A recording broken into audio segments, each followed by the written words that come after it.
ஹல்லேலூயா. இந்த நாளிலும் தேவனாகிய கர்த்தர் நம்மோடு கூட அவருடைய வார்த்தையின் மூலமாய் தேவனாகிய கர்த்தர் பேசுவாராக. யாத்ராகமத்தின் புஸ்தகம் 33ஆம் அதிகாரம் 17ஆம் வசனம். நீ சொன்ன இந்த வார்த்தையின்படியே செய்வேன். போதும், நீ சொன்ன இந்த வார்த்தையின்படியே செய்வேன். ஹல்லேலூயா. தேவனாகிய கர்த்தர் மோசேயை இஸ்ரவேல் ஜனங்களை வழிநடத்தி அவர்களுக்கென்று வாக்குத்தத்தம் பண்ணின அந்த கானானுக்குள் கொண்டு செல்லும்படியாக கர்த்தர் மோசேயை ஏற்படுத்தினார், தெரிந்து கொண்டார். ஹல்லேலூயா. நமக்கு நன்றாய் இந்த சம்பவங்கள் எல்லாம் தெரியும். இப்படிப்பட்டதான ஒரு நேரத்திலே இந்த மோசே தேவனால் தெரிந்து கொள்ளப்பட்டு தரிசனம் பெற்று அழைப்பு பெற்று கர்த்தரை ஆராதித்து ஜனங்களை அங்கே சுதந்தரிப்பதற்கென்று வாக்குத்தத்தம் பண்ணப்பட்ட அந்த தேசத்திற்குள் கொண்டு செல்லும்படியாக இந்த மோசே தன்னை ஒப்பு கொடுத்து வருகிற வேளையிலே இந்த ஜனங்கள் என்ன செய்தார்கள் என்றால் கர்த்தருக்கு பிரியமல்லாத காரியத்தை செய்தார்கள். நீங்கள் 33ஆம் அதிகாரம் நீங்கள் 2ஆம் வசனம் 3ஆம் வசனம் எல்லாவற்றையும் நீங்கள் பார்க்கும் பொழுது அங்கே தேவனாகிய கர்த்தர் சொல்லுகிறார், நான் என்ன செய்வேன் என்றால் ஒரு தூதனை உங்களுக்கு முன்பாக அனுப்பி கானானியரையும் எமோரியரையும் ஏத்தியனையும் பெரிசியனையும் ஏவியனையும் எபூசியனையும் துரத்தி விடுவேன். ஆனாலும் வழியிலே நான் உங்களை நிர்மூலம் பண்ணாதபடிக்கு நான் உங்கள் நடுவே செல்ல மாட்டேன், நீங்கள் வணங்கா கழுத்துள்ள ஜனங்கள் என்றார். ஏனென்றால் கர்த்தருக்கு பிரியமல்லாத வழியிலே இந்த ஆரோனும் இஸ்ரவேல் ஜனங்களும் நடந்தார்கள். ஆகவே தேவனாகிய கர்த்தர் சொல்லுகிறார், நான் உங்களை என்ன பண்ணினேன், எகிப்திலிருந்து வெளியே கொண்டு வந்தேன், பார்வோனுடைய பிடியிலிருந்து உங்களை வெளியே கொண்டு வந்தேன், நான் உங்களை அந்த சுதந்தரிக்கும்படியான தேசத்துக்கு கொண்டு போய் சேர்க்கும்படியாக எல்லா காரியங்களையும் செய்தேன். ஆனால் நீங்களோ எப்படிப்பட்ட ஜனங்கள், வணங்கா கழுத்துள்ள ஜனங்கள். ஆகவே நான் உங்களோடு வரமாட்டேன், அதற்கு பதிலாக யாரை அனுப்புவேன், தூதனை அனுப்புவேன் என்று சொன்ன உடனே இந்த மோசே என்ன செய்கிறார், நீங்கள் தொடர்ச்சியாக பார்க்கும் பொழுது 8ஆம் வசனத்தை பாருங்கள். மோசே கூடாரத்துக்கு போகும்போது ஜனங்கள் எல்லாரும் எழுந்திருந்து தங்கள் தங்கள் கூடார வாசலில் நின்று கொண்டு அவன் கூடாரத்துக்குள் பிரவேசிக்க மட்டும் அவன் பின்னே பார்த்து கொண்டிருந்தார்கள். 11ஆம் வசனம். ஒருவன் தன் சிநேகிதனோடே பேசுவது போல கர்த்தர் மோசேயோடே முகமுகமாய் பேசினார். பின்பு அவன் பாளையத்துக்கு, அப்ப கர்த்தர் பேசின இடம் எங்க, பாளையத்துக்கு வெளியே. ஏன் அப்படின்னா இவருக்கு அந்த அளவுக்கு விரக்தி வந்துருச்சு. இந்த ஜனங்கள் பண்ணின காரியங்கள், ஜனங்கள் செய்த பாவம், இவைகள் எல்லாம் பார்த்த உடனே இந்த மோசேக்கு விரக்தி வந்த உடனே பாளையத்தை விட்டு வெளியே போய்விட்டார். வெளியே போய் கர்த்தரை பார்த்து பேசுகிறார். ஒருவன் தன் சிநேகிதனோட பேசுவது போல கர்த்தர் மோசேயோடே முகமுகமாய் பேசினார். பின்பு அவன் பாளையத்துக்கு திரும்பினான். நூனின் குமாரனாகிய யோசுவா என்னும் அவனுடைய பணிவிடைக்காரனாகிய வாலிபன் ஆசரிப்பு கூடாரத்தை விட்டு பிரியாது இருந்தான் என்று சொல்லப்பட்டிருக்கிறது. அதற்கு பின்பதாக உள்ள சம்பவம் தான் 12ஆம் வசனத்திலிருந்து 17ஆம் வசனம் வரைக்கும் உள்ள காரியங்களை நாம் பார்க்கிறோம். இப்ப மோசே சொல்லுகிறார், என்னோடு முகமுகமாய் நீர் பேசுகிறீர், எனக்கு சந்தோஷமாய் இருக்கிறது. ஆனால் நீர் எங்களோடு வராமல் ஒரு தூதனை அனுப்பும் பொழுது எனக்கு அந்த ஒரு பிரயாணம் எனக்கு தேவையில்லை. எனக்கு யார் வர வேண்டும், நீர்தான் எனக்கு வர வேண்டும். மோசே கர்த்தரை நோக்கி 12ஆம் வசனம், தேவரீர் இந்த ஜனங்களை அழைத்து கொண்டு போ என்று சொன்னீர், ஆகிலும் என்னோட கூட இன்னாரை அனுப்புவேன் என்பதை எனக்கு நீர் அறிவிக்கவில்லை. என்றாலும் உன்னை பெயர் சொல்லி அழைத்து அறிந்திருக்கிறேன் என்றும் என் கண்களில் உனக்கு கிருபை கிடைத்தது என்றும் தேவரீர் சொன்னது உண்டே என்று சொல்லி ஆண்டவரிடத்துல பேசி, இப்பொழுது உம்முடைய கண்களில் எனக்கு கிருபை கிடைத்ததானால், நீங்க அன்னைக்கு சொன்னீங்களே உனக்கு என்னுடைய கண்களில் கிருபை கிடைத்தது என்று, அப்படி கிருபை கிடைத்ததானால் என்ன செய்ய வேண்டும், நான் உம்மை அறிவதற்கும் உம்முடைய கண்களில் கிருபை கிடைப்பதற்கும் உம்முடைய வழியை எனக்கு அறிவியும். இந்த ஜாதி உம்முடைய ஜனம் என்று நினைத்தருளும். ஹல்லேலூயா, ஹல்லேலூயா. மோசே சொல்லுகிறார், எனக்கு தூதனுடைய பாதுகாப்பு அல்ல, உம்முடைய பாதுகாப்பு எனக்கு வேண்டும். ஹல்லேலூயா. என்னோடு கூட நீர் வர வேண்டுமே ஒழிய எனக்கு ஒரு ரெப்ரசன்டேட்டிவ் தேவையே கிடையாது, நீங்க தான் வரணும் ஆண்டவரே. ஹல்லேலூயா. இந்த இடத்துல மோசே ஆரோனுக்கும் இஸ்ரவேல் ஜனங்களுக்கும் நடுவாக, தேவனுக்கும் நடுவாக ஒரு மத்தியஸ்தராக நின்று தேவனோடு பேசுகிற ஒரு காரியத்தை தான் இந்த 12ஆம் வசனத்திலிருந்து 17ஆம் வசனம் வரைக்கும் நாம் பார்க்கிறோம். தேவனோடு கூட ஒரு மத்தியஸ்தராக நின்று இந்த மோசே இந்த ஜனங்களுக்காக, ஆரோனுக்காக பரிந்து பேசுகிறது மாத்திரமல்ல, கர்த்தரை வருந்தி அழைக்கிற ஒரு காரியத்தை நாம் பார்க்கிறோம். ஹல்லேலூயா, ஹல்லேலூயா. சத்தத்தை உயர்த்தி சொல்லுவோம் ஹல்லேலூயா. இங்கே மோசே சொல்லுகிறார் ஒரு காரியம். நான் வாசித்த வசனத்தில் 17ஆம் வசனம், இந்த வார்த்தையின்படியே செய்வேன். ஹல்லேலூயா. வேதத்திலே தேவனாகிய கர்த்தர் அவராக அநேகரிடத்துல போய் உனக்கு என்ன வேண்டும் என்று கேட்டு செய்ததுண்டு. தேவனிடத்துல கேட்டு கர்த்தர் அதை செய்வேன் என்று சொன்ன காரியமும் உண்டு. இங்கே மோசேயின் இடத்துல சொல்லுகிறார், உனக்கு நான் நீ சொன்னபடியே, நீ எதெல்லாம் சொன்னியோ அதெல்லாம் செய்வேன். ஹல்லேலூயா. நம் வார்த்தையின்படி செய்கிறவர் நம் தேவன். ஹல்லேலூயா. என் வார்த்தையெல்லாம் ஆண்டவர் கேட்பாரா? நிச்சயம் கேட்பார். ஹல்லேலூயா. நீ சொன்னபடி எல்லாம் நான் உனக்கு செய்வேன். அப்ப மோசேக்கு செய்வார் என்றால், செய்தார் என்றால் நமக்கும் செய்ய வல்லமை உள்ளவராயிருக்கிறார். ஹல்லேலூயா. மோசேக்கு எதையெல்லாம் செய்தாரோ அதையெல்லாம் நமக்கும் செய்ய வல்லமை உள்ளவர். ஆகவேதான் இந்த நாளில் இந்த வார்த்தையை நமக்கு சுட்டி காண்பிக்கிறார் ஆவியானவர். இந்த நீ சொன்ன இந்த வார்த்தையின்படியே செய்வேன். ஹல்லேலூயா, ஹல்லேலூயா. தேவனாகிய கர்த்தர் ஒரு மனிதனுடைய விருப்பத்தை நிறைவேற்றுகிறவராயிருக்கிறார். சாலமோன் இடத்துல போய் கேட்டார், நீ விரும்புகிறதை என்னிடத்தில் கேள். சாலமோன் கேட்டான். ஆண்டவர் சொன்னார், நீ கேளாத ஐஸ்வர்யத்தையும் ஆஸ்தியையும் அந்தஸ்தையும் நான் உனக்கு கொடுப்பேன். எஸ்தர் ராஜாவின் இடத்துல போய் நின்ற உடனே ராஜா கேட்டார், உன்னுடைய வேண்டுதல் என்ன? உன் வேண்டுதல் உனக்கு கேட்கப்பட்டது.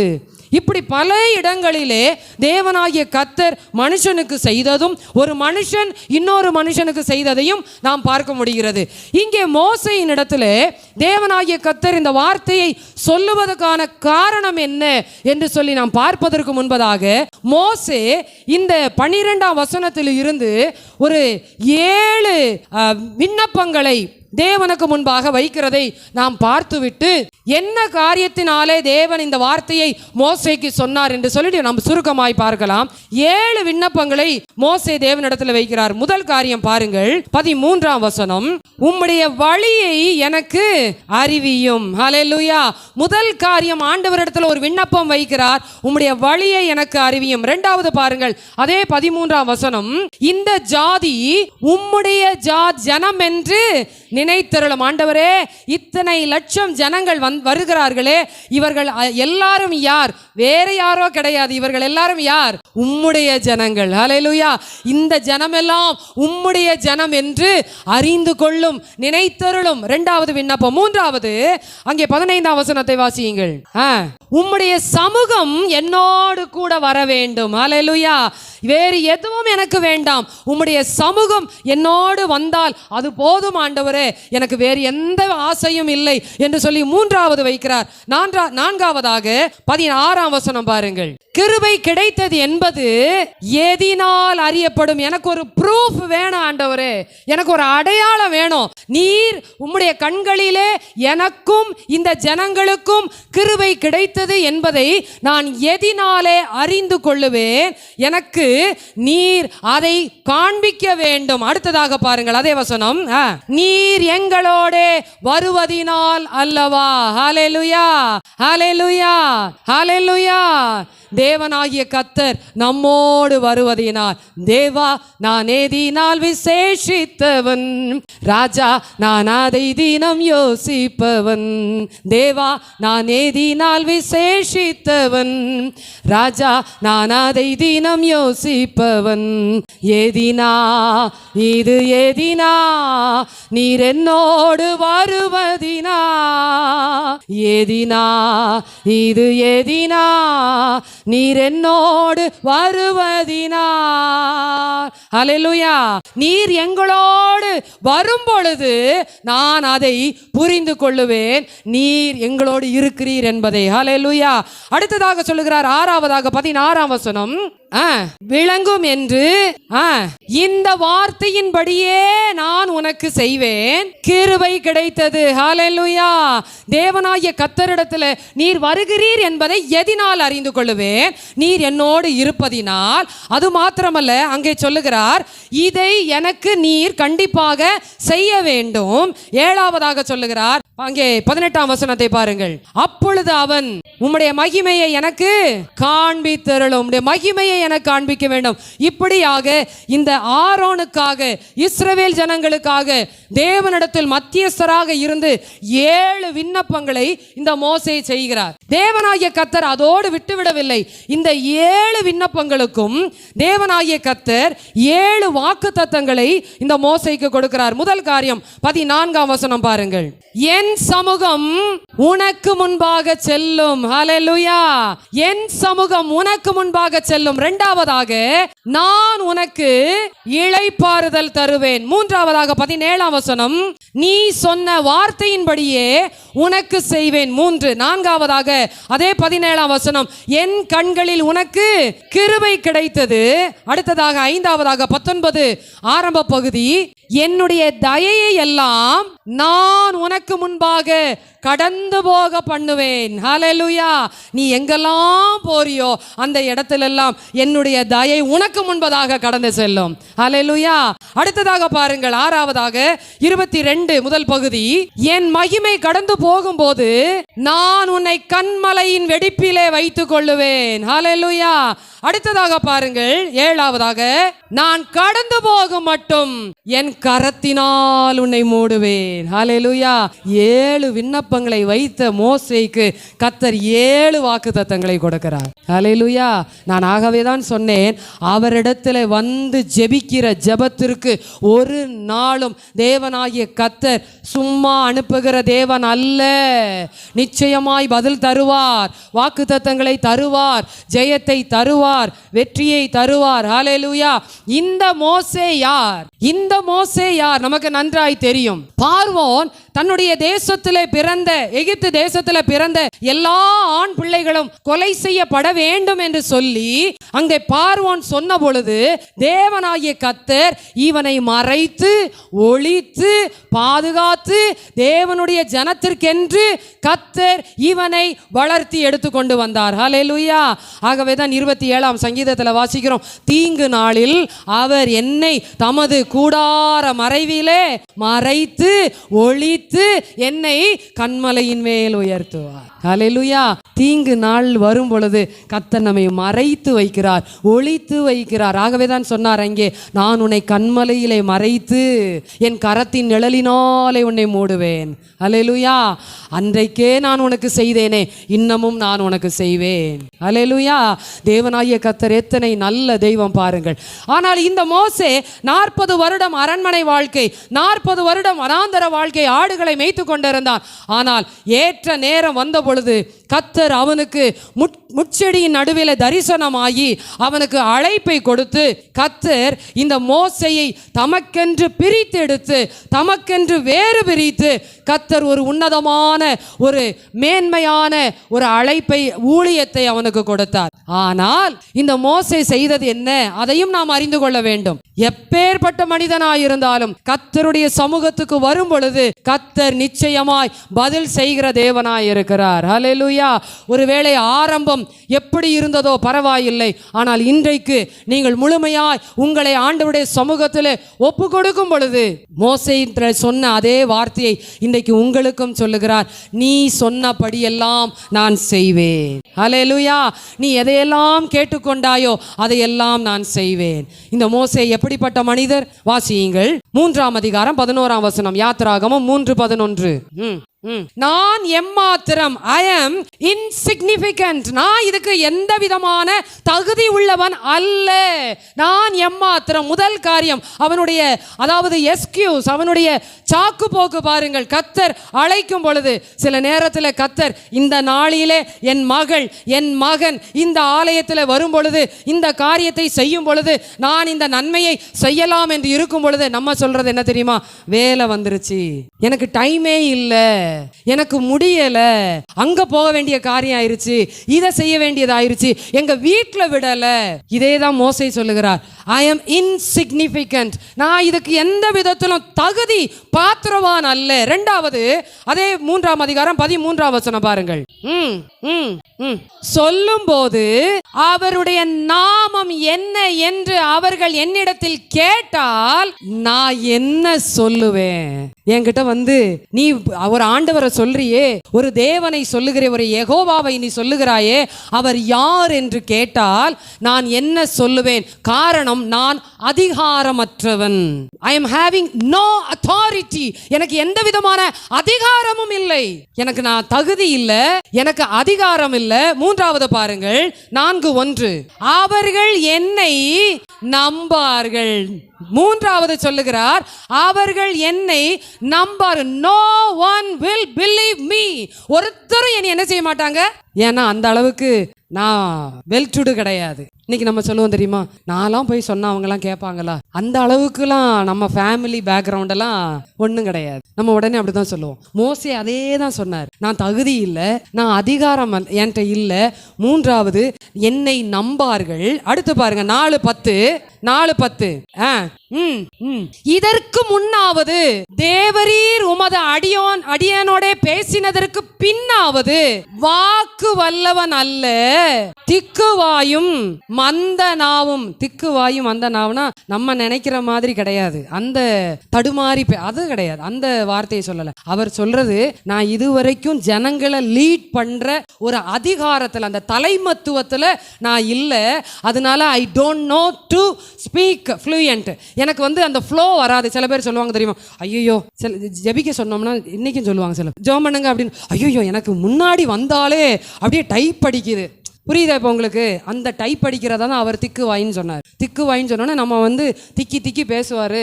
அவர் பேசுறது யாருக்குமே புரியாது, அவர் நல்லா தான் பேசுவார். ஏன்னா அவர் அத்தனை கலைகளையும் கற்று தேர்ந்த மனுஷன். அப்போ அத்தனையும் கற்று தேர்ந்த மனுஷன் வந்து பேச தெரியாமல் இருந்திருப்பாரா? யோசித்து பாருங்க, பேச தெரியும். அவர் சொன்ன இந்த திக்குவாயும் அந்த நாவு என்னன்னா, தேவரீர் இதற்கு முன்னாவது அப்படின்னா என்ன அர்த்தம்? என்னைய அழைத்தீரே, அதற்கு முன்னாவது, அழைத்த பின்னாவது நான் யாரு கிடையாது, தலைவன் கிடையாது, வாக்கு வல்லவன். நான் இப்படியெல்லாம் முன்னாடி போய் நின்று ஸ்பீச் கொடுத்து எனக்கு என்ன செய்யாது, பழக்கம் கிடையாது.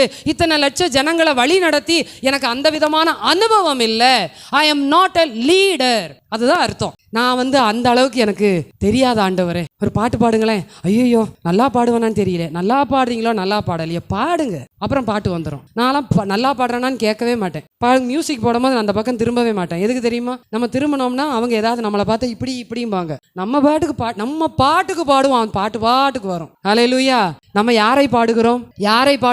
கர்த்தரை பாடுகிறோம். சேர்ந்து இசைந்து பாடணும், அவ்வளவுதான். ஹல்லேலூயா. இப்ப மோசே அதைத்தான் சொல்றாரு, நான் தலைவன் இல்ல ஆண்டவரே. அடுத்து பாருங்க 5ஆவதாக 13ஆம் வசனம்.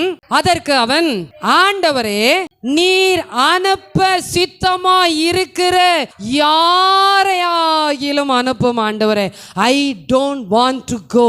நான் போகல பாஸ்டர், இன்னைக்கு எனக்கு கொஞ்சம் வேலை ஆயிடுச்சு, எனக்கு பதிலாக வேற யாரையாவது அனுப்புறீங்களா, வேற யாரையாவது கொஞ்சம் கூப்பிட்டுக்கிறீங்களா? 5 விதமான சாக்கு போக்கு இந்த மோசே சொன்னார் ஆண்டவரிடத்துல. என்ன சொன்னார்? நான் எம்மாத்திரம், எனக்கு தகுதியே இல்லை. 2வது, எனக்கு அதிகாரம் இல்லை. 3வது, நான் பேசினா யாருமே கேட்க மாட்டாங்க, நம்ப மாட்டாங்க.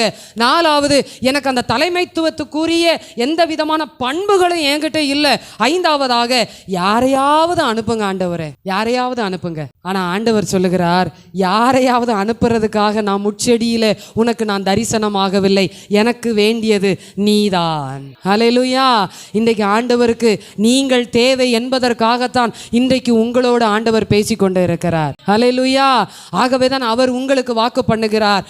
மோசே சொன்னபடி, அவன் சொன்னபடி எல்லாம் நான் செய்வேன் என்று சொன்னாரே, நீங்கள் சொன்னபடி எல்லாம் கர்த்தர் செய்ய வேண்டும் என்றால் இந்த சாக்கு போக்கு சொல்லாமல் கர்த்தரிடத்தில் விண்ணப்பங்களை ஏறெடுக்கும் பொழுது வாக்குத்தத்தங்களை கொடுத்து தேவன் நம்மை ஆசீர்வதிக்க வல்லமை உள்ளவராய் இருக்கிறார். ஹல்லேலூயா. மோசேயின் இடத்துல தேவன் நீ சொன்ன வார்த்தையின்படியே நான் செய்வேன் என்று சொல்லுவதற்கான முக்கிய காரணம் என்ன? அதை நாம் அறிந்து கொள்ளும் பொழுது நமக்கு அந்த ஆசீர்வாதத்தை பெற்றுக்கொள்வதற்கு எளிதாயிருக்கும். நீ சொன்ன வார்த்தையின்படியே நான் செய்வேன் என்று சொல்லுவதற்கான காரணங்கள் என்ன என்று பார்க்கும் பொழுது முதல் காரியம் பாருங்கள், 33ஆம் அதிகாரம் 13ஆம் வசனம். யாத்திராகமம் 30. உம்முடைய வழியை எனக்கு அறிவியும். முதல் காரியம், மோசேயினிடத்தில் தேவனாகிய கர்த்தர் நீ சொன்ன வார்த்தையின்படியே, இந்த வார்த்தையின்படியே செய்வேன் என்று சொல்லுவதற்கான முதல் காரணம் என்னவென்றால், உம்முடைய வழியை எனக்கு அறிவியும் என்று கேட்டார். இந்த மோசே யார் என்றால் முழு இஸ்ரவேல் ஜனங்களையும் அங்கே வசனம் சொல்லுகிறது.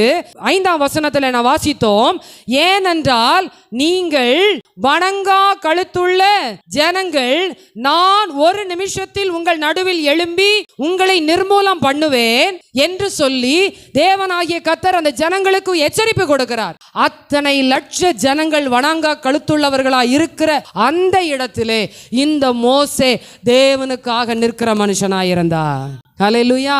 கூட்டத்தோட கூட்டமா இந்த மோசே இல்லை. அவங்க பண்ணுனாங்க, நானும் பண்ணினேன் சொல்லல. ஆனா ஆரோன் என்ன செய்தார் தெரியுமா? இந்த ஜனங்கள் தான் இதை பண்ணுனாங்க அப்படின்னு ஆரோன் சொல்லுகிறார். ஆனா மோசே சொல்லுகிறார், ஆண்டவரே நீங்க எனக்கு உம்முடைய வழியை காண்பியும் ஆண்டவரே. ஜனங்கள் அவர்கள் இஷ்டத்துக்கு எதையோ செய்கிறார்கள், ஆரோன் அவருடைய இஷ்டத்துக்கு எதையோ செய்கிறார். ஆனால் என் தேவனாகிய கர்த்தர் நீர் உம்முடைய வழியை எனக்கு காண்பிப்பீராக. ஹல்லேலூயா. கர்த்தருடைய வழி என்று சொல்லும் பொழுது அதை எப்படி அறிந்து கொள்ளுவது, இது கர்த்தருடைய வழி என்று எப்படி நான் அறிந்து கொள்ளுவது என்பதை இந்த வேளையில நாம் தியானிக்கும் பொழுது அநேக நேரங்களிலே கர்த்தருடைய வழியை அறிந்து கொள்ளுவதற்கு மிகவும் கடினமாயிருக்கும். கர்த்தருடைய வழியை அறிந்து கொள்ளுவதற்கு குழப்பமாயிருக்கும். அந்த குழப்பத்தின் நேரத்தில் தான் ஆண்டவரிடத்தில் போய் சமூகத்தில் உட்கார்ந்து, ஆண்டவரே உம்முடைய வழியை எனக்கு காண்பியும். ஹல்லேலூயா. ஆகவேதான் சங்கீதக்காரன் அங்கே 52ஆம் சங்கீதத்தில் சொல்லுகிறார், நான் உனக்கு போதித்து நீ நடக்க வேண்டிய வழியை உனக்கு காண்பிப்பேன், உன்மேல் என் கண்ணை வைத்து உனக்கு ஆலோசனை சொல்லுவேன். ஹல்லேலூயா. அவ்வளோ பெரிய தாவீது, அந்த தாவீதுக்கு எங்க போகணும், எப்போ சண்டை போடணும் தெரியுமா தெரியாதா? தெரியும். ஆனால் தாவீது கேட்கிறார், ஆண்டவரே உம்முடைய வழியை எனக்கு காண்பியும் ஆண்டவரே, எனக்கு போதித்தருளும் ஆண்டவரே. இன்றைக்கு ஆண்டவரிடத்துல உங்கள் சுய இஷ்டத்தின்படியே, சுய பாதையிலே, சுய மனம் போன போக்கிலே எந்த காரியத்தையும் செய்யாமல் கர்த்தர் காண்பிக்கிற வழியிலே நீங்களும் நானும் செல்லும் பொழுது, மோசேயின் இடத்துல சொன்னது போல, மோசே சொன்ன இந்த வார்த்தையின்படியே உனக்கு செய்வேன் என்று சொன்னவர் அவர் வழியிலே நடக்கும் பொழுது நிச்சயமாய் நமக்கும் செய்வார். ஹல்லேலூயா. ஏசாயா 55ஆம் அதிகாரம் 8-9 வசனங்கள் இவ்விதமாய் சொல்லுகிறது. ஏசாயா 55 8-9 வசனங்கள். என் நினைவுகள் உங்கள் நினைவுகள் அல்ல, என் வழிகள் உங்கள் வழிகள் அல்ல என்று கர்த்தர் சொல்லுகிறார். பூமியை பார்க்கிலும் வானங்கள் எப்படி உயர்ந்திருக்கிறதோ அப்படியே, அந்த இடத்துல ஒரு அழுத்தம் கொடுத்து வாசித்து பாருங்க, அப்படியே. ஏனென்றால் பூமியை விட வானம் மிகவும் உயரமாய் இருக்கிறது. ஹல்லேலூயா. பூமியை பார்க்கிலும் வானம் எவ்வளவு உயரமாய் இருக்கிறதோ அப்படியே உங்கள் வழிகளை பார்க்கிலும் என் வழிகள், உங்கள் நினைவுகளை பார்க்கிலும் என் நினைவுகளும் இருக்கிறது. நான் சொல்லியிருக்க வசனம் எப்படி இருக்கிறதா? உயர்ந்து இருக்கிறது. ஹல்லேலூயா. நீங்களும் நானும் சொந்த வழியில போனா ஒரு குறிப்பிட்ட லெவல் தான். ஆனா கர்த்தருடைய வழியில போனா உயர்வான இடத்திற்கு நீங்களும் நானும் போக முடியும். ஹல்லேலூயா. ஹல்லேலூயா. ஆகவே தான் மோசே தேவனை பார்த்து கேட்டார், ஆண்டவரே உம்முடைய வழியை எனக்கு அறிவியும். ஆண்டவர் முன்னக்கூட்டியே வாக்கு பண்ணிட்டார், நான் உனக்கு முன்னே போய் ஒரு தூதனை அனுப்பி எமோரியரையும் ஏத்தியரையும் எபூசியரும் கானானியரையும் கிர்காசியரையும் எல்லாரையும் நான் என்ன செய்வேன்? துரத்தி விடுவேன் சொன்ன பிறகு ஆண்டவர்கிட்ட வழி கேட்கணுமா? ஆண்டவர் தான் சொல்லிட்டாரே, நான் உனக்கு முன்னாடி போய் எல்லாம் செய்வேன்னு சொல்லிட்டாரே, அப்புறம் எதுக்கு வழி கேட்கணும்? ஹல்லேலூயா. ஹல்லேலூயா. ஏனென்றால் போகிற பாதை எந்த இடத்திலும் அவர் விரும்பாத பாதையிலே நான் போய்விடாதபடிக்கு, அவர் எனக்கு நியமித்திருக்கிற பாதையிலே நான் போகும் பொழுது நேர்த்தியான இடத்துல கொண்டு போய் கர்த்தர் என்னை சேர்ப்பார். ஹல்லேலூயா. ஹல்லேலூயா. கர்த்தருடைய வழி என்று சொல்லும் பொழுது அந்த வழி என்று நீங்கள் யோசித்து பார்ப்பது அது நேரா இருக்கும். எந்த விதமான இடைஞ்சலும் இருக்காது, எந்த விதமான அங்கே இடையூறும் இருக்காது. அப்படிலாம் கிடையாது. கர்த்தருடைய வழியில் வனாந்தரம் இருக்கும், கர்த்தருடைய வழியில் பள்ளத்தாக்கு இருக்கும், கர்த்தருடைய வழியில் கண்ணீர் இருக்கும், கர்த்தருடைய வழியில் அவமானம் இருக்கும், கர்த்தருடைய வழியில் வேதனை இருக்கும், கர்த்தருடைய வழியில் சிங்க கெபி இருக்கும், கர்த்தருடைய வழியில் துரத்துதல் இருக்கும், கர்த்தருடைய வழியில் எல்லா விதமான அக்கினி சூளையின் அனுபவம் இருக்கும், எல்லாமே இருக்கும். ஆனால் அந்த வழியிலே நான் செல்லும் பொழுது கர்த்தர் என்னை மகிமையான காரியத்தில் கொண்டு வந்து நிறுத்துகிறார். ஹல்லேலூயா. இன்னைக்கு கர்த்தருடைய வழின்னு சொன்ன உடனே நம்ம என்ன சொல்றோம்? பெட் ஆஃப் ரோசஸ் அப்படின்னு தான் நம்ம நினைக்கிறோம். அப்படியே ரோஜா இதழ் நிறைந்த படுக்கை என்று நினைக்கிறோம். இல்லை, கர்த்தருடைய வழி சில நேரங்களில் குழியின் அனுபவமாய் கூட இருக்கும், சில நேரம் சிறைச்சாலையின் அனுபவமாய் இருக்கும். அந்த வழியிலும் நான் செல்லும் பொழுது கர்த்தர் என்னை உயர்வான இடத்துல கொண்டு வந்து வைக்கிறார். ஹல்லேலூயா. ஆகவேதான் நீதிமொழிகளில் வாசிக்கிறோம் 3ஆம் அதிகாரம் 17-18 வசனங்கள். வேகமாய் வாசிப்போம். நீதிமொழிகள் 3ஆம் அதிகாரம் 17-18 வசனங்கள். அதின் வழிகள் இனிதான வழிகள், அதின் பாதைகள் எல்லாம் சமாதானம், அது தன்னை அடைந்தவர்களுக்கு ஜீவ விருட்சம், அதை பற்றி கொள்ளுகிற எவனும் பாக்கியவான். ஹல்லேலூயா. எது கர்த்தர் காட்டுகிற வழி? ஹல்லேலூயா. எது கர்த்தர் நமக்கென்று ஏற்படுத்தியிருக்கிற வழி? அது இனிதான வழிகள், அந்த பாதைகள் எல்லாம் சமாதானமாயிருக்கும். அது அடைந்தவர்களுக்கு அது எப்படிப்பட்டதாம்? ஜீவ விருட்சம், அதை பற்றி கொள்ளுகிறவர்கள் பாக்கியவான்கள். இன்னொரு வசனம் 14ஆம் அதிகாரம் 12ஆம் வசனம். நீதிமொழிகள் 14:12. மனுஷனுக்கு செம்மையாய் தோன்றுகிற வழி உண்டு, அதன் முடிவோ. ஆகவேதான் ஆண்டவர் சொன்னார், உன் வழி என் வழி அல்ல. உன் வழி உன்னுடைய பார்வைக்கு நன்றாய் தெரிகிறது, இப்பொழுது பார்க்கும் பொழுது அது அகலமாய் இருக்கிறது. ஆனால் நீ அந்த வழியிலே நடக்க ஆரம்பித்தாயானால் உன்னை போய் சேர்ப்பது குறுகலான இடத்திலே சேர்க்கும். ஆனால் நான் கொண்டு போகிற வழி ஆரம்பம் குறுகலாய் இருக்கலாம், ஆனால் முடிவு சமாதானம். ஹல்லேலூயா. ஆரம்பம் நெருக்கமாய் இருக்கலாம், ஆரம்பம் முட்களாய் இருக்கலாம், ஆரம்பம் வேதனையாய் இருக்கலாம், ஆனால் முடிவு சமாதானம். ஹல்லேலூயா. ஹல்லேலூயா. ஆகவேதான் மோசே, ஆண்டவரே உம்முடைய வழியை எனக்கு காண்பீங்க ஆண்டவரே. இன்னைக்கு எத்தனை பேர் ஆண்டவர் இடத்துல இனி என் வழி இல்லை ஆண்டவரே, என் வழியில் நான் என்னெல்லாமோ ட்ரை பண்ணிட்டேன், என் வழியில் நான் என்னெல்லாம் செய்யணுமோ, என்னெல்லாம் பார்க்கணுமோ, யாரெல்லாம் பார்க்கணுமோ எல்லாரையும் நான் பார்த்துட்டேன். இனி உம்முடைய வழி, நீங்கள் எனக்கு காட்டுகிற வழியில் நான் செல்ல ஆயத்தம். ஹல்லேலூயா. இன்னொரு வசனம் வாசிங்கள். 16ஆம் அதிகாரம் 7ஆம் வசனம். நீதிமொழிகள் 16:7. ஒருவனுடைய வழிகள் கர்த்தருக்கு பிரியமாய் இருந்தால் அவனுடைய சத்துருக்களும் அவனோட சமாதானம் ஆகும்படி செய்வார். ஹல்லேலூயா. மோசே ஏன் வழியை கேட்டார் இப்ப தெரியுதா? நான் அநேக தேசத்தின் வழியாக நான் கடந்து போக வேண்டும், அநேக ராஜாக்களை நான் கடந்து போக வேண்டும். என்னுடைய வழி உம்முடைய வழியாய் இருந்தால் சத்துருக்கள் எல்லாரும் என்னோட சமாதானமாவார்கள். ஹல்லேலூயா. நம்ம கர்த்தர் காட்டுகிற வழியிலே செல்லும் பொழுது நேர்த்தியாய் நடத்துவார். வாசியுங்கள் எசேக்கியேலின் புத்தகம் 18ஆம் அதிகாரம் 25ஆம் வசனம். எசேக்கியேல் 18:25. நீங்களோ ஆண்டவருடைய வழி செம்மையாய் இருக்கவில்லை என்று என்கிறீர்கள், இஸ்ரவேல் வம்சத்தாரே கேளுங்கள், என் வழி செம்மையாயிராதோ? உங்கள் வழிகள் அல்லவோ செம்மை அல்லாததா இருக்கிறது. ஹல்லேலூயா. நீ இஸ்ரவேல் ஜனங்கள் சொல்றாங்க, அவங்களுக்கு கஷ்டம், பாடு, வேதனை, அந்த அவமானம், சிறைச்சாலையின் அனுபவம், அடிமைத்தனம் வந்த உடனே ஆண்டவரை பார்த்து, ஆண்டவரே உங்க வழி எப்படி இல்லை? சரியா இல்லை, எங்களுக்கு வேதனையை கொடுக்குது, எங்களுக்கு கஷ்டத்தை கொடுக்கிறது, எங்களுக்கு நிந்தையை கொடுக்கிறது, நெருக்கத்தை கொடுக்கிறது என்று சொன்ன உடனே ஆண்டவர் சொல்லுகிறார், நீங்களோ ஆண்டவருடைய வழி செம்மையா இருக்கவில்லை என்கிறீர்கள், இஸ்ரவேல் வம்சத்தாரே கேளுங்கள், உங்கள் வழி என் வழி செம்மையாயிராதோ? உங்கள் வழிகள் அல்லவோ செம்மை அல்லாததாய். அப்ப நம்ம வழியெல்லாம் எப்படி வழி? செம்மை இல்லாத வழி. அப்ப கர்த்தருடைய வழி செம்மையான வழி. ஹல்லேலூயா. ஹல்லேலூயா. இன்றைக்கு ஆண்டவரை பார்த்து, ஆண்டவரே செம்மையான வழியிலே என்னை நடத்தும், செம்மையான வழியிலே என்னை நடத்தும். என் வழி அல்ல, என் நினைவுகள் அல்ல, என்னுடைய யோசனை அல்ல, என்னுடைய திட்டம் அல்ல, உம்முடைய வழியிலே என்னை நடத்தும். ஓசியா 14ஆம் அதிகாரம் 9ஆம் வசனம் பாருங்கள். ஓசியா 14:9. இவைகளை உணரத்தக்க ஞானமுள்ளவன் யார்? இவைகளை கிரகிக்கத்தக்க புத்தி உள்ளவன் யார்? கர்த்தருடைய வழிகள் செம்மையானவைகள், நீதிமான்கள் அவைகளில் நடப்பார்கள். பாதகரோ வென்றால் அவைகளில் இடறி விழுவார்கள். கர்த்தருடைய வழி உங்களுக்கும் எனக்கும் செம்மையானது. ஆனால் பாதகர் யார்? பாதகர் தேவனை அறியாதவர்கள். பாதகர் யார்? துன்மார்க்கர். பாதகர் யார்? கர்த்தருக்கு விரோதமானவர்கள். அவர்கள் இந்த பாதையில் நடந்தால் என்ன செய்வார்கள்? இடறி விழுவார்கள். நீதிமான்கள் அவைகளில் நடப்பார்கள், பாதகரோ இடறி விழுவார்கள். இன்றைக்கு இந்த செம்மையான வழியில் நடக்க போகிறீர்களா? அல்லது என் வழி என் இஷ்டம், என் மனம் போன போக்கில் நான் போக போகிறேன்? இன்றைக்கு அதற்கு ஒரு முற்றுப்புள்ளி வைத்து, ஆண்டவரே உம்முடைய வழியை எனக்கு அறிவியும். ஹல்லேலூயா. ஏன் தெரியுமா? ஆண்டவரிடத்தில் கேட்க வேண்டும். அவர் சொன்னார் இவ்விதமா யோவான் 10:10, நானே வழியும் சத்தியமும் ஜீவனுமாயிருக்கிறேன். ஹல்லேலூயா. அவரே வழி. அவர் வழி அல்ல, அவரே வழி. நானே வழியும், நானே சத்தியமும், நானே ஜீவனுமாயிருக்கிறேன். அந்த வழியிலே நடந்தால் ஒரு நாளும் நீங்களும் நானும் இடறி விழுவதில்லை. அந்த வழியிலே நடக்கிறவர்களுடைய எல்லா விண்ணப்பத்தின் சத்தத்துக்கும் அவர் செவி சாய்க்கிறவராயிருக்கிறார். இரண்டாவதாக, இந்த மோசே தேவனிடத்தில் கேட்ட காரியம் என்ன என்று சொல்லி பார்க்கும் பொழுது 33 யாத்திராகமம் 33 அதிகாரம் 15 வசனத்தை வாசிக்கலாம். 15.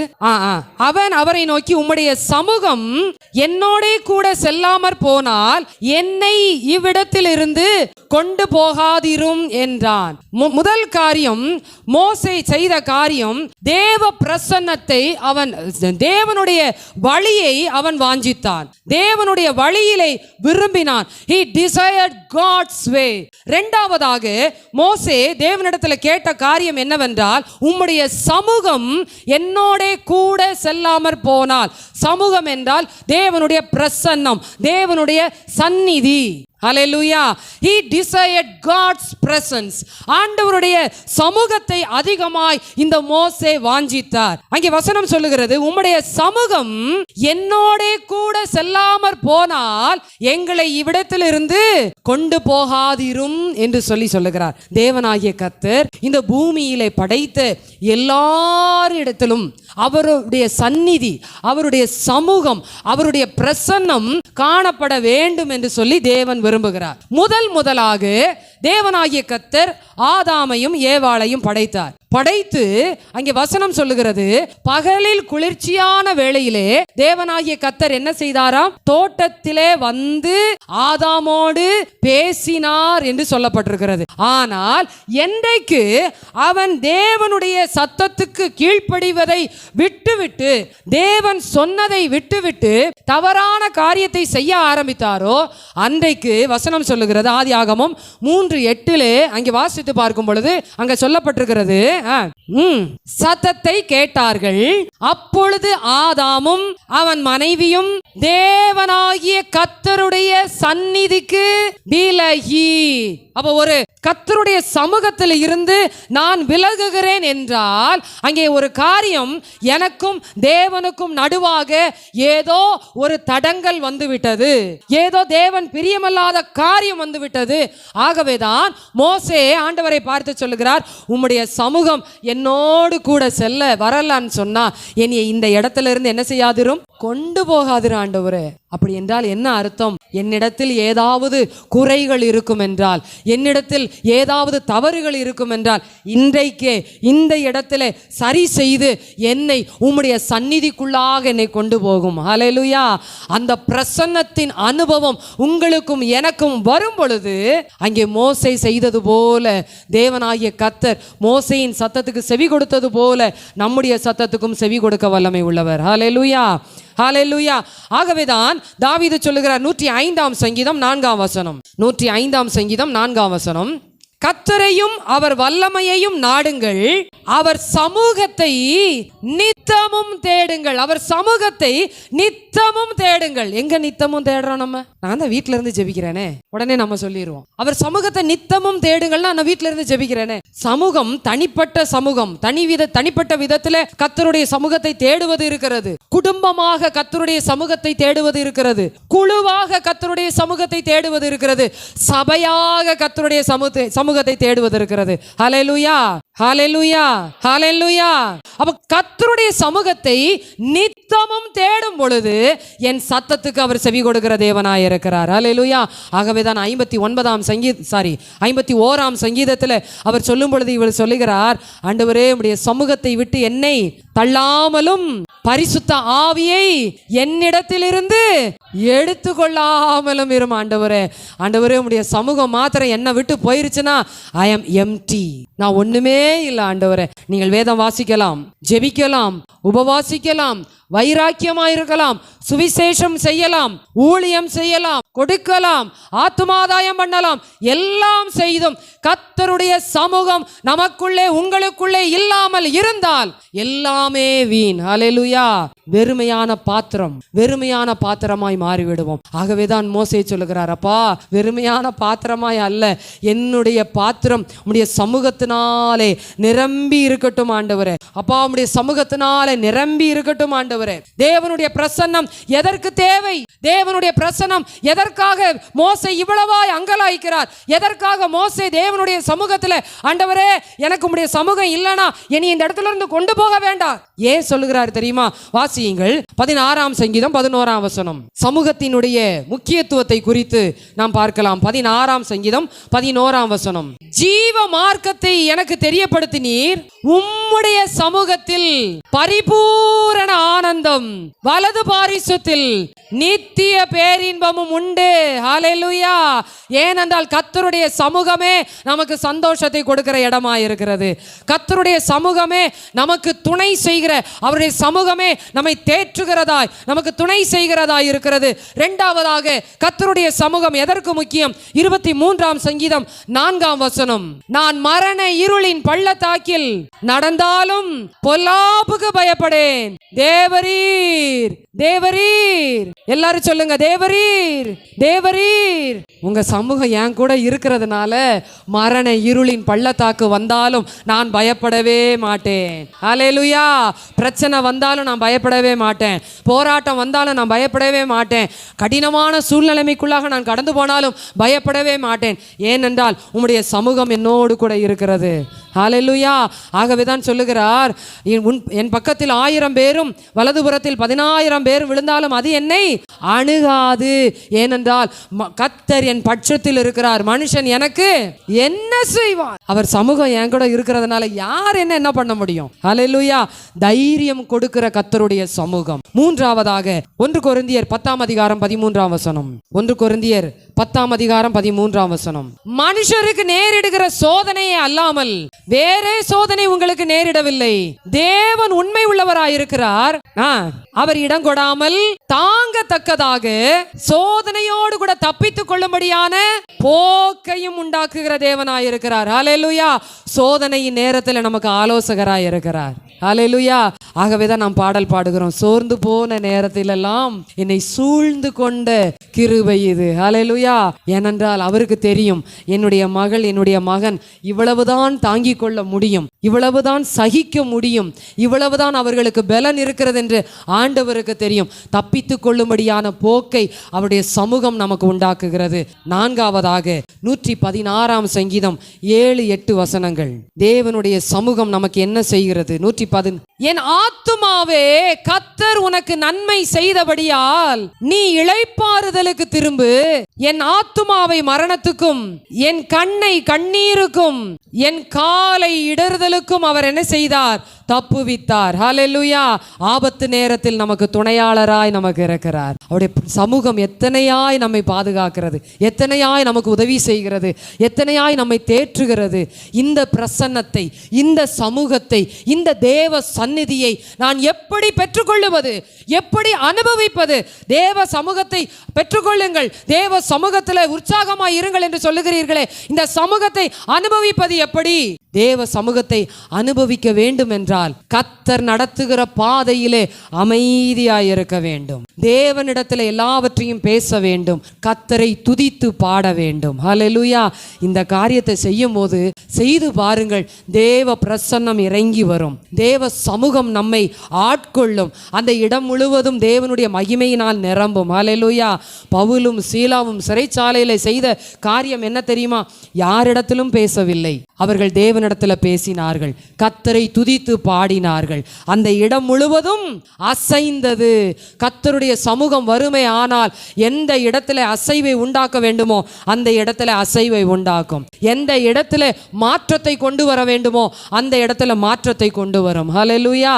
மூன்றாவதாக மோசே தேவனிடத்தில் கேட்ட ஒரு காரியம், அதனாலே தேவனாகிய கர்த்தர் நீ கேட்ட இந்த காரியத்தின்படி உனக்கு செய்வேன் என்று சொல்லுவதற்கான காரணம் என்ன? மூன்றாவதாக 33ஆம் அதிகாரம் யாத்திராகமம் 18ஆம் வசனம், உம்முடைய மகிமையை எனக்கு காண்பித்தருளும் என்றான். முதல் காரியம் மோசே ஆண்டவரிடத்தில் கேட்டது என்னது?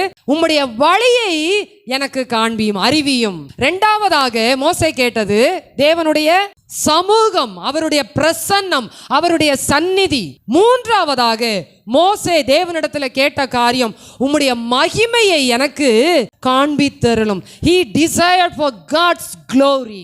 ஆண்டவருடைய அந்த மகிமைக்காக மிகவுமாய் வாஞ்சித்தார். அங்க சொன்ன உடனே ஆண்டவர் சொல்லுகிறார் பாருங்கள், என்னுடைய தயையெல்லாம் நான் உனக்கு முன்பாக கடந்து போக பண்ணி கர்த்தருடைய நாமத்தை உனக்கு முன்பாக கூறுவேன்.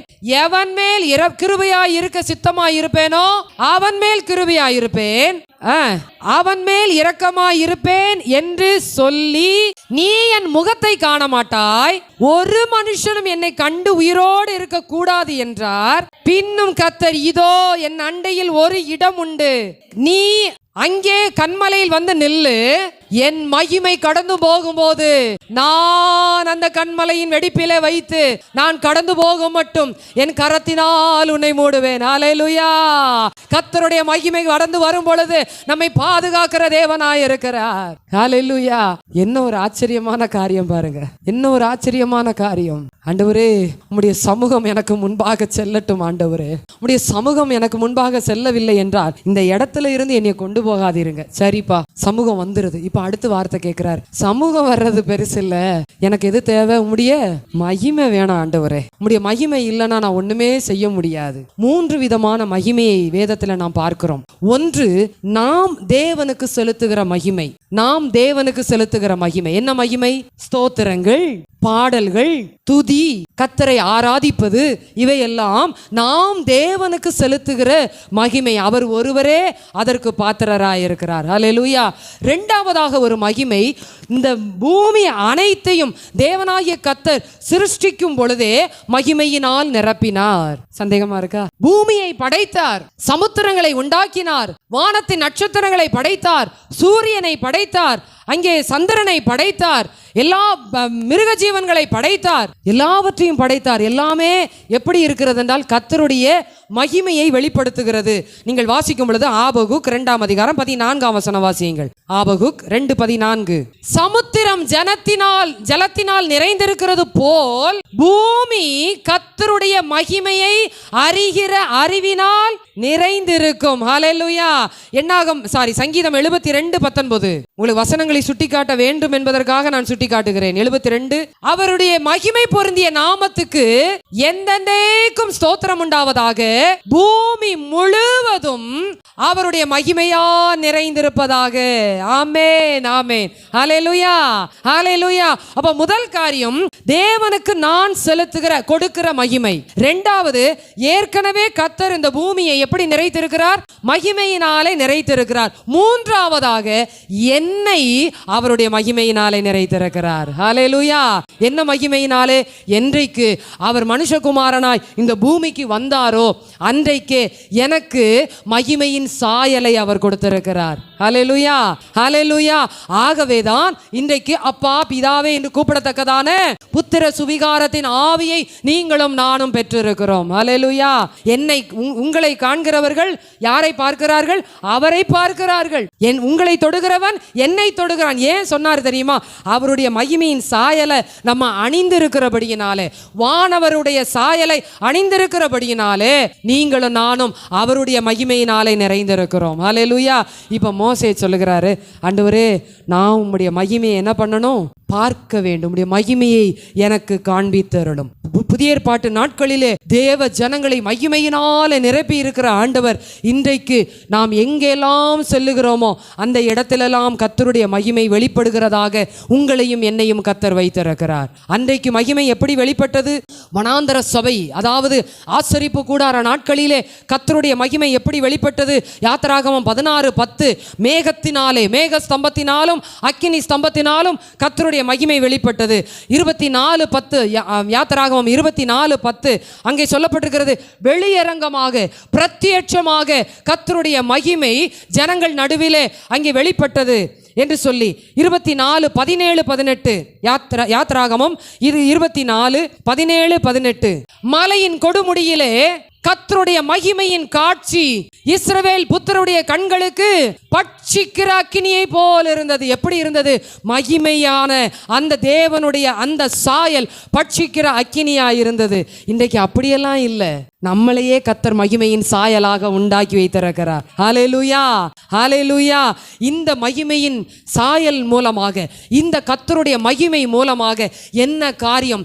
ஏன் மோசே ஆண்டவரிடத்தில் இந்த மகிமையை இத்தனையாய் வாஞ்சித்தார், இத்தனையாய் கேட்டார் என்று பார்க்கும் பொழுது 4 விதமான அங்கே அனுபவங்கள், 4 விதமான மகிமையின் காரியங்களை நாம் பார்க்க முடிகிறது.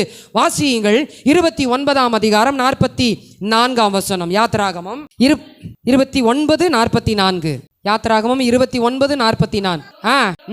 ஆசரிப்பு கூடாரத்தையும் பலிபீடத்தையும் நான் பரிசுத்தமாக்குவேன். எனக்கு ஆசாரிய ஊழியம் செய்யும்படிக்கு ஆரோனையும் அவன் குமாரரையும் என்ன செய்ய வேண்டும்? பரிசுத்தப்படுத்த வேண்டும். ஏன் மகிமையை காண்பிக்க வேண்டும் என்று சொல்லி மோசே கேட்டார் என்றால், மகிமை இருக்கிற இடத்திலே பரிசுத்தம் இருக்கும். ஹல்லேலூயா. மகிமை இருக்கிற இடத்துல அங்கே விலையேற பெற்ற ஒரு காரியம், அங்கே பட்சிக்கிற அக்கினி போன்ற ஒரு காரியம் வரும் பொழுது இங்கே சாதாரணமாய் இருக்கிற, அங்கே அழிந்து போகிற எல்லாமே அங்கே வெறுமையாய் மாறி விடுகிறது. ஆகவேதான் மோசே ஆண்டவரிடத்துல கேட்டார், இந்த ஜனங்கள் வணங்கா கழுத்துள்ள ஜனங்கள், இவர்களை வழி நடத்துவதற்கு என்னால் கூடாது. ஆகவே உம்முடைய மகிமையை எனக்கு காண்பித்தருளும். இன்றைக்கு ஆண்டவரிடத்துல நீங்க கேட்குறீங்களா? என்னை பரிசுத்தம் பண்ணுவதற்கு, நான் பரிசுத்தம் ஆவதற்கு உம்முடைய மகிமையை என்னிலே நீர் வீச செய்வீராக, உம்முடைய மகிமையை என்னிலே வீச செய்வீராக. 8ஆம் சங்கீதத்தில் அங்கே வசனம் விவிதமாய் வாசிக்கிறோம், அவனை தேவ தூதரிலும், மனுஷனை நீ நினைக்கிறதற்கும் மனுஷகுமாரனை விசாரிக்கிறதற்கும் அவன் எம்மாத்திரம், நீர் அவனை தேவ தூதரிலும் சற்று சிறியவனாக்கினீர். அதோட முடிக்கல, மகிமையினாலும் கனத்தினாலும் அவனை முடிசூட்டினீர். ஹல்லேலூயா. அப்ப கர்த்தருடைய மகிமை உங்ககிட்ட என்கிட்ட இருந்தா என்ன இருக்கக்கூடாது? அசுத்தம் இருக்கக்கூடாது. ஹல்லேலூயா. பரிசுத்தம் இருக்க வேண்டும். இந்த பரிசுத்தத்துக்காக உம்முடைய மகிமையினாலே என்னை நிரப்பும் ஆண்டவரே, உம்முடைய மகிமையினாலே என்னை நிரப்பும். 2ஆவதாக இந்த மகிமை எதற்கு தேவை? வாசியுங்கள் 13ஆம் அதிகாரம் 21ஆம் வசனம். இந்த மகிமை என்ன செய்கிறது? யாத்திராகமம் 13ஆம் அதிகாரம் 21ஆம் வசனம். அவர்கள் இரவும் பகலும் வழி நடக்க கூடும்படிக்கு கர்த்தர் பகலில் அவர்களை வழி நடத்த மேக ஸ்தம்பத்திலும் இரவில் அவர்களுக்கு வெளிச்சம் காட்ட அக்கினி ஸ்தம்பத்திலும் அவர்களுக்கு முன் சென்ற அந்த மகிமை உங்களுக்கும் எனக்கும் வழிகாட்டுதலாய் இருக்கிறது. ஹல்லேலூயா. கர்த்தருடைய மகிமை இல்லைன்னா நமக்கு வழியே தெரியாது. எந்த பாதையில போறது, என்ன செய்யறது ஒண்ணுமே தெரியாது. ஆனா கர்த்தருடைய மகிமை உங்கள் மேல் என் மேல் இருக்குமே ஆனால் வசனம் சொல்லுகிறது, அவர்கள் இரவும் இரவும் பகலும் வழி நடக்க கூடும்படிக்கு, பகலிலேயும் கர்த்தருக்கு பிரியமாய் நடக்க, பகலிலேயும் கர்த்தருடைய வழியிலே நடக்க எனக்கு தேவையானது கர்த்தருடைய மகிமை. ஹல்லேலூயா. இரவிலே எனக்கு வெளிச்சம் காட்டுவதற்கு கர்த்தருடைய மகிமை எனக்கு தேவையாய் இருக்கிறது. இந்த மகிமை இல்லை என்றால் ஒன்றுமே செய்ய முடியாது. ஆகவேதான் மோசே ஆண்டவரிடத்துல கேட்டார், ஆண்டவரே, உம்முடைய முகத்தின் ஒளி என்மேல் என்ன செய்வதாக? பிரகாசிக்க செய்வதாக. உம்முடைய முகத்தின் ஒளி என் மேல பிரகாசிக்குமே ஆனால், என்னுடைய முகத்திலே பிரகாசிக்குமே ஆனால், எல்லாரும் நான் போற வழியில பின்னாடி வந்துகிட்டே இருப்பாங்க. இல்லாட்டா இவங்கெல்லாம் யாரு? வணங்கா கழுத்துள்ள ஜனங்கள். இன்னைக்கு இந்த உலகத்துல இருக்கிற அத்தனை ஜனங்களும் துன்மார்க்கத்திலும் பாவத்திலும் அசுத்தத்திலும் அநீதியிலும் கேட்டிலும் தாங்கள் மனம் போன போக்கில போய் கொண்டிருக்கிற இந்த இடத்துல அவர்களை நீங்கள் வழி நடத்த, கிறிஸ்துவுக்குள்ளாக வழி நடத்த வேண்டும் என்றால் உங்களுக்கும் எனக்கும் எது தேவையாயிருக்கிறது? அவருடைய மகிமை தேவையாயிருக்கிறது. கர்த்தருடைய மகிமை இல்லைன்னா ஒரு சின்ன பிள்ளைய கூட ஆயத்தம் பண்ண முடியாது, ஆதாயம் பண்ண முடியாது. கர்த்தருடைய மகிமை இருக்குமே ஆனால் உங்க வார்த்தை கடந்து போகும் பொழுதே கர்த்தர் அங்கே கிரியை செய்வார். ஹல்லேலூயா, ஹல்லேலூயா. அங்கே இயேசு கிறிஸ்துவோடு கூட சீஷர்கள் ஜெபம் பண்ணும்படியாக மலையின் மேல் ஏறின பொழுது அங்கே பேதுருவும் யோவானும் சொன்ன ஒரு வார்த்தை என்ன தெரியுமா?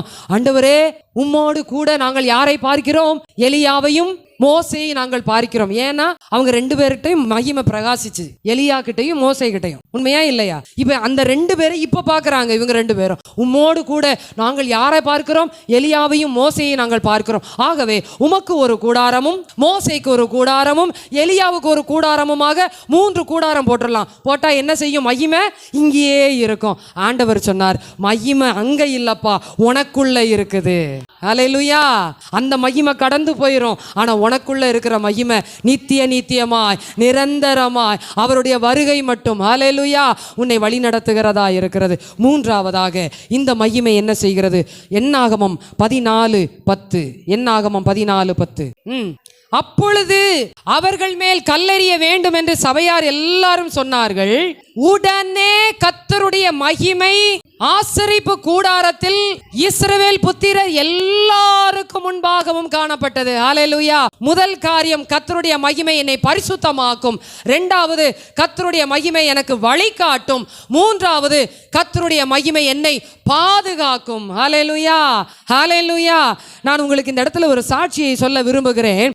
இலங்கை தேசத்திலே அந்த போர் நடந்து கொண்டிருந்த நாட்களிலே அதிகமாக வாலிப பிள்ளைகளை அதிகமாக தாக்கின நாட்கள். அதாவது என்ன செய்ய முடியுமோ அந்த அளவிற்கு அவர்களை சின்னாபின்னமாக்கி கொலை செய்வார்கள். அப்படிப்பட்ட அந்த நாட்களிலே ஒரு குறிப்பிட்ட வீட்டிலே தேவனுடைய பிள்ளைகள், அதாவது விசுவாசிகள் இருந்தார்கள். அவர்களுக்கு 2 பெண் பிள்ளைகள். அங்கே யுத்தம் நடந்து கொண்டிருக்கிற நேரத்தில் ராணுவம் வந்து தாயையும் தகப்பனையும் பிடித்து கொண்டு போய்விட்டார்கள். இப்பொழுது அந்த வீட்டில் அந்த 2 பெண் பிள்ளைகள் மாத்திரம்.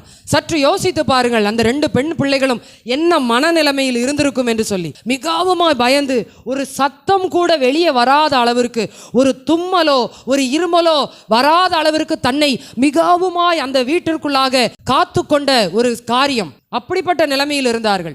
ஆகாரத்திற்காக வெளியே போகவும் முடியவில்லை, யாரிடத்திலும் போய் உதவி கேட்கவும் முடியவில்லை. ஏனென்றால் வீட்டை சுற்றி ராணுவம் இருந்து கொண்டே இருக்கிறது. எப்பொழுது இவர்களை பிடித்து சின்னாபின்னமாக்குவார்கள் என்று தெரியாது.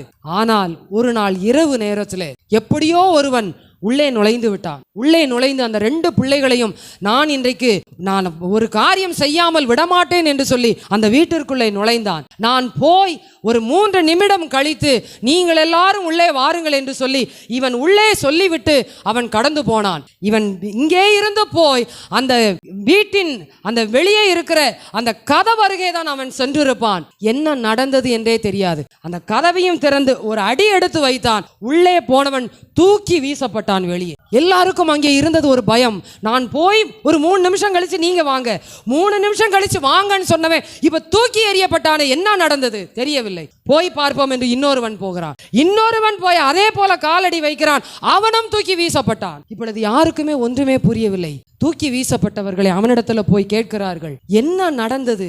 அந்த பிள்ளைகள், அந்த 2 பெண் பிள்ளைகளும் அவ்வளவு தைரியசாலிகளா? அவ்வளவு தூரத்துக்கு உங்களோடு கூட போர் செய்கிற அளவுக்கு, உங்களிடம் சண்டை போடுகிற அளவுக்கு அளவிற்கு அவர்கள் பலமுள்ளவர்களா என்று கேட்ட பொழுது அவன் சொன்ன ஒரு வார்த்தை, 2 பேரும், ஒருத்தன் மாத்திரம் சொல்லவில்லை, 2 பேரும் சொன்ன வார்த்தை என்ன தெரியுமா? அந்த வீட்டிற்குள்ள நாங்கள் காலடி எடுத்து வைத்த மாத்திரத்தில் ஏதோ ஒரு அக்கினி எங்களை சுட்டெரித்து வெளியே தள்ளினது. ஹல்லேலூயா! ஒரு அக்கினி எங்களை சுட்டெரித்து வெளியே தள்ளிவிட்டது. யாரும் நாங்க பார்க்கல, எங்க பார்த்தாலும் ஒரே அக்கினியா தான் இருக்குது, ஒரே தீ பிளம்பாய் தான் தெரிகிறது. என்ன அந்த வீட்டுக்குள்ள இருக்குன்னே தெரியல. அந்த வீட்டை சுற்றி இருந்த எல்லாரும் அந்த இடத்தை விட்டே போய்விட்டார்கள். காரணம் என்ன தெரியுமா? இந்த பிள்ளைகள் ஆண்டவரிடத்துல ஜெபித்த ஜெபம், ஆண்டவரே உம்முடைய மகிமையின் மேகத்தினால எங்களை மூடும் ஆண்டவரே, உம்முடைய மகிமையின் மேகத்தினால எங்களை மூடும் ஆண்டவரே. ஹல்லேலூயா! வாலிப பிள்ளைகள்லாம் நீங்க காலேஜுக்கு போறீங்க, ஸ்கூலுக்கு போறீங்க, வர்றீங்க, போகும் பொழுதே ஜெபித்து விட்டு செல்லுங்கள். ஆண்டவரே உம்முடைய மகிமையின் மேகத்தினால, உம்முடைய மகிமையின் பிரசன்னம் என்னை மூடிக்கொள்ளுவதாக. ஹல்லேலூயா! எதிரடையான கிரியைகள், எதிரடையான சக்திகள், எதிரடையான பார்வைகள் எதுவும் நம்மேல படக்கூடாது. ஹல்லேலூயா! முதலாவது பார்வைதான், அடுத்ததுதான் சத்துருவின் கிரியை ஆரம்பிக்கிறது. ஆண்டவரே என்னை உம்முடைய மகிமையினாலே மூடிக்கொள்ளும். கர்த்தருடைய மகிமை நமக்கு வழிகாட்டுகிறது, கர்த்தருடைய மகிமை நம்மை பரிசுத்தமாக்குறது, கர்த்தருடைய மகிமை நம்மை பாதுகாக்கிறது. கர்த்தருடைய மகிமை என்ன செய்கிறது? கடைசியாக 16ஆம் அதிகாரம் 7-8 வசனங்கள். யாத்திராகமம் 16ஆம் அதிகாரம் 7-8 வசனங்கள். அப்பொழுது கர்த்தர் எவனை தெரிந்து கொள்ளுவாரோ, யாத்திராகமம் 16:7-8, விடியற் காலத்தில் கர்த்தருடைய மகிமையையும் காண்பீர்கள், கர்த்தருக்கு விரோதமான உங்கள் முறுமுறுப்புகளை அவர் கேட்டார். நாங்கள் எம்மாத்திரம்? பின்னும் மோசே சாயங்காலத்தில் நீங்கள் புசிக்கிறதற்கு அப்பத்தையும் கொடுத்து, கர்த்தருக்கு விரோதமாக நீங்கள் முறுமுறுத்த உங்கள் முறுமுறுப்புகளை அவர் கேட்டார். நாங்கள் எம்மாத்திரம்? உங்கள் முறுமுறுப்புகள் எங்களுக்கு அல்ல, கர்த்தருக்கு விரோதமாயிருக்கிறதே. ஹல்லேலூயா! 4ஆவதாக கர்த்தருடைய மகிமை என்ன செய்கிறது? நம்மை போஷிக்கிறது. ஹல்லேலூயா! கர்த்தருடைய மகிமை. அங்கே ஜனங்கள், இஸ்ரவேல் ஜனங்கள் கர்த்தருக்கு விரோதமாகவும் மோசேக்கு விரோதமாகவும் முறுமுறுக்கிறார்கள். மோசே சொல்லுகிறார், கர்த்தருடைய மகிமையை காண்பீர்கள், கர்த்தருடைய மகிமையை காண்பீர்கள். எப்படி காண்பீர்கள்? அங்கே சொல்லப்பட்டிருக்கிறது, சாயங்காலத்தில் நீங்கள் புசிக்கிறதற்கு கர்த்தர் உங்களுக்கு எதை தருவார்? இறைச்சியையும், விடியற் காலத்தில் நீங்கள் புசிக்கிறதற்கு உங்களுக்கு அப்பத்தையும் உங்களுக்கு தருவார். அந்த அப்பம் எப்படிப்பட்ட அப்பம் தெரியுமா? இதுவரைக்கும் யாருமே ருசித்திராத அப்பம், இதுவரைக்கும் யாருமே உணவு அருந்திராத ஒரு அப்பம், தூதர்கள் சாப்பிட்ட உணவு என்று சொல்லி சங்கீதத்தில் வாசிக்கிறோம். தூதர்களின் அப்பத்தை மனுஷர் சாப்பிட்டார்கள் என்று சொல்லப்பட்டிருக்கிறது. அந்த அளவிற்கு கர்த்தர் தம்முடைய மகிமையினாலே தம்முடைய பிள்ளைகளை போஷிக்கிறவராய் இருக்கிறார். இன்றைக்கும் தம்முடைய வார்த்தையின் மகிமையினாலே நம்மை போஷிக்கிறார். ஏற்ற நேரத்தில், ஏற்ற விதத்தில் கர்த்தருடைய வாக்குத்தத்தங்கள் நம்மை நோக்கி கடந்து வருகிறது. தொய்ந்து போயிருக்கிற ஆத்துமாவை தட்டி எழுப்புகிறதா இருக்கிறது, நம்மை மறுபடியும் உயிரடைய செய்கிறதா இருக்கிறது. இந்த மகிமையினாலே நாம் நிரப்பப்படும் பொழுது, அங்கே மோசேயின் இடத்துல சொன்ன அதே வார்த்தை, என்ன வார்த்தை? நீ சொன்ன இந்த வார்த்தையின்படியே உனக்கு செய்வேன், நீ சொன்ன இந்த வார்த்தையின்படியே உனக்கு செய்வேன். கர்த்தர் சொன்ன வார்த்தையின்படியே உங்களுக்கு செய்ய வேண்டும் என்றால் நீங்கள் செய்ய வேண்டியது, ஆண்டவரிடத்தில் உம்முடைய வழியை எனக்கு அறிவியும் ஆண்டவரே, உம்முடைய வழியிலே என்னை நடத்தும். மனுஷருடைய வழி அல்ல, என்னுடைய வழி அல்ல, என்னுடைய குடும்பத்தாருடைய வழி அல்ல, உம்முடைய வழியிலே நடத்தும். 2ஆவதாக அங்கே கர்த்தருடைய சமூகத்தை வாஞ்சிக்கிற அனுபவம், உம்முடைய சமூகத்திலே காத்திருக்கிற அனுபவம் எனக்கு தாரும் ஆண்டவரே. 3ஆவது கர்த்தருடைய மகிமையினாலே நிரப்பப்பட்டிருக்க வேண்டும். இப்படிப்பட்ட அனுபவம் இருக்கும் பொழுது கர்த்தர் நிச்சயமாக மோசேக்கு சொன்னது போல, நீ சொன்ன இந்த வார்த்தையின்படியே செய்வேன். கடைசியாக ஒரே ஒரு முறை யாத்திராகமம் 33:17 நாம் வாசித்து முடிப்போமா?